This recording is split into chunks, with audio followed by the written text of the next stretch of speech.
warahmatullahi wabarakatuh. Perkenalkan, nama saya Iqbal Arifansyah dari kelas 11 PA6 yang akan menyampaikan khutbah yang bertema untung. Ada suatu sinyalemen yang kuat yang menyatakan bahwa manusia itu pada umumnya mengalami kerugian.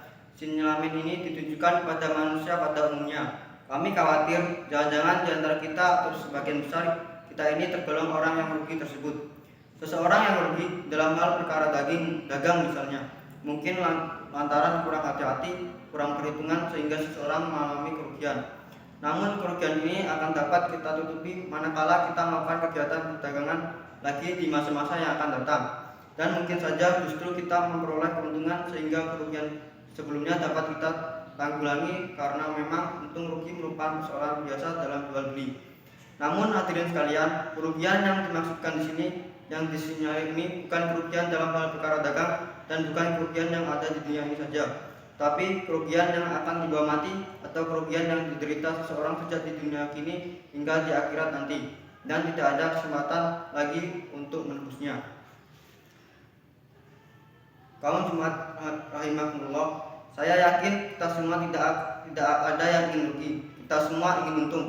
Apapun status, profesi, dan jabatan kita, apakah kita sebagai pegawai, karyawan, pengusaha, buruh, tani, nelayan, pedagang, seniman, dan sebagainya, semua ingin untung. Semuanya berusaha agar memperoleh keuntungan, baik keuntungan yang bersifat material dan atau keuntungan yang bersifat non material, keuntungan yang bersifat jasmani dan atau keuntungan yang bersifat rohani.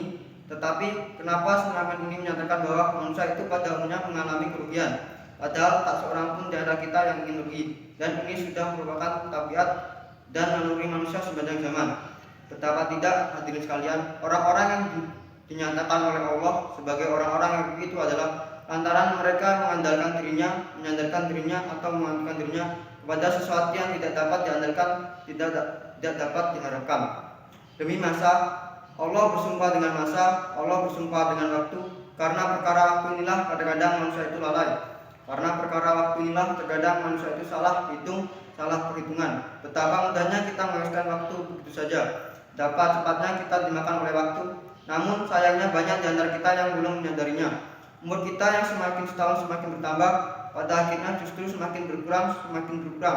Hitungnya memang bertambah, namun jatahnya berkurang. Oleh karenanya tidaklah berlebihan jika Rasulullah SAW memperingatkan, perhatikanlah 5 perkara ini sebelum datang 5 perkara, yaitu hidupmu sebelum datang ajalmu, jagalah kesehatanmu sebelum datang sakitmu, manfaatkanlah sebaik-baiknya kesempatan sebelum datang kesempitanmu, manfaatkan masa mudamu sebelum datang masa tuamu, manfaatkan kekayaanmu sebelum datang masa fakirmu.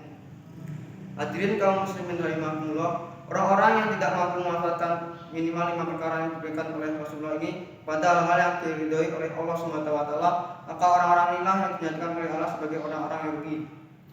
Ada orang yang mengandalkan dirinya atau menggantungkan harapannya kepada harta tiap pagi hingga petang, bahkan sampai malam. Kesehariannya selalu disibukkan oleh usaha-usaha mencari harta. Dia sangka hartanya itulah harapan segala-galanya. Dia berharap dengan hartanya ini dapat membawa hidupnya bahagia. Dengan harta ini kehormatan dirinya akan bertambah, status sosialnya akan menjadi lebih baik, dan seterusnya. Pada mulanya ia ingin menguasai harta, namun tanpa disadarinya ia sendiri justru yang dikuasai oleh hartanya. Sering ia tak dapat tidur lantaran terlalu memikirkan harta.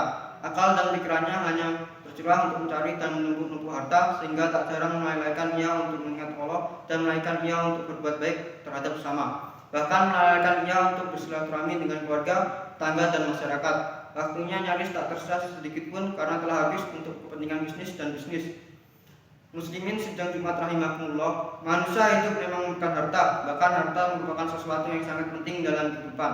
Namun demikian, Islam mengarahkan agar harta yang kita peroleh hendaknya kita pergunakan sebagai bekal dan sarana bagi kesempurnaan ibadah dan pengabdian kita kepada Allah semata.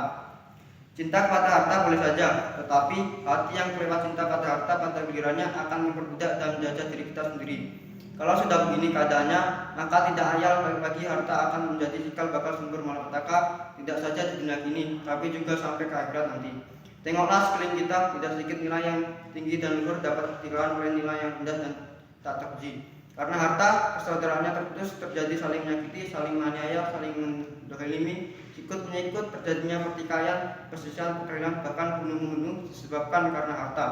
Jika sudah demikian keadaannya, maka harta tidak lagi menjadi kebanggaan, tidak lagi menjadi tumpuan kebahagiaan, namun harta justru akan membuat hidup secara tidak aman dan tidak tentram. Berikut tema khutbah pada hari Jumat ini saya akhiri. Wassalamualaikum warahmatullahi wabarakatuh.